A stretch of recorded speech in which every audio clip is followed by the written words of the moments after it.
વડોદરામાં ભાજપ બાદ કોંગ્રેસમાં કકળાટ શરૂ થઈ ગયો છે, જેમાં વડોદરા શહેર કોંગ્રેસના મહામંત્રી અમિત ગોટીકરે ફેસબુક પર પોસ્ટ મૂકતા હડકંપ મચ્યો હતો। અમિત ગોટીકરે પોસ્ટમાં લખ્યું હતું કે લોકસભા ટિકિટ એવાને આપજો જે મૃતપાય કોંગ્રેસમાં જાન ફૂંકી શકે। ત્યારે અમિત ગોટીકરેની પોસ્ટમાં કોંગ્રેસના પૂર્વ કોર્પોરેટરના પતિએ લખ્યું કે મધ્ય ગુજરાત કોંગ્રેસ પ્રભારી ઉષા નાયડુને હટાવો, જે બાદ કોંગ્રેસ મહામંત્રી અમિત ગોટીકરનું મોટું નિવેદન સામે આવ્યું છે।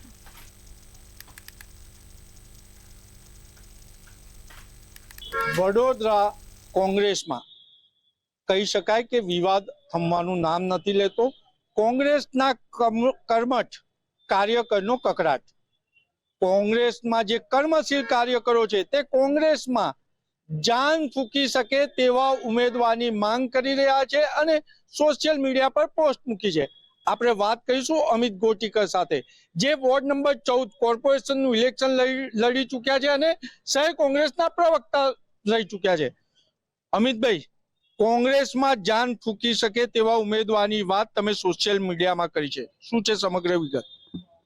વિગત એવી છે કે કોર્પોરેશન નું ઇલેક્શન હતું, ત્યારબાદ સમયાંતરે કોંગ્રેસ પોતાના એક અસ્તિત્વને ગુમાવી રહી હતી એવું મને લાગતું હતું। વડોદરા શહેરમાં એઆઈસીસીના સેક્રેટરી ઉષા નાયડુ 2 દિવસ રહ્યા છે, ત્યારે તમે ઉષા નાયડુને રજૂઆત કરવાની જગ્યાએ સોશિયલ મીડિયા પર પોસ્ટ શા માટે મૂકી? ઉષા નાયડુજી અહીંયા હતા ત્યારે હું વડોદરામાં નહોતો, પરંતુ ઉષા નાયડુજી 4 વાગ્યાનો ટાઈમ કોંગ્રેસ ઓફિસ ફાળવેલો, પરંતુ એ કોઈ કાર્યકરને મળ્યા નહોતા। હવે મારે દુઃખ સાથે કહેવું પડે છે કે ઉષા નાયડુ એક સારા નેતા છે અને ભવિષ્યના સારા નેતા રહેશે, પરંતુ જે પ્રદેશમાંથી આવે છે તેને ગુજરાત જોડે કોઈ તાનો બાનો નથી। આજે મારે એવું માનવું છે, મુકુલ વાસનિકજી મહારાષ્ટ્રમાંથી આવે છે, ગુજરાત જોડે ઘરોબો ધરાવતા નેતા છે, એટલે એ હોઈ શકે તે રીતે જ આ ઝોનલ પ્રભારી તરીકે પણ રાજસ્થાન, મધ્યપ્રદેશ કે મહારાષ્ટ્રમાંથી જ મૂકવા જોઈએ કે તે ગુજરાતની કહી શકાય કે ઉષા નાયડુ કાર્યકરોને નથી મળતા? ઉષા નાયડુ કાર્યકરોને મળતા હશે, પણ અમારા જેવા કાર્યકરોને નથી મળતા, એ હકીકતની વાત છે।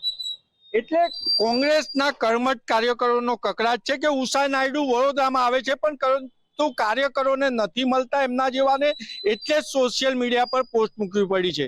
એટલે કોંગ્રેસ મૃતપાય થઈ ચૂકી છે તેવું કર્મઠ કાર્યકરનું પણ માનવું છે અને એટલે જ સોશિયલ મીડિયા પર પોસ્ટ મૂકી છે કે મૃતપાય કોંગ્રેસમાં જાન ફૂંકે તેવા ઉમેદવારને ટિકિટ આપજો। કેમેરામેન કેતન સિંધે સાથે નિલેશ બ્રહ્મભટ્ટ, મંતવ્ય ન્યૂઝ, વડોદરા।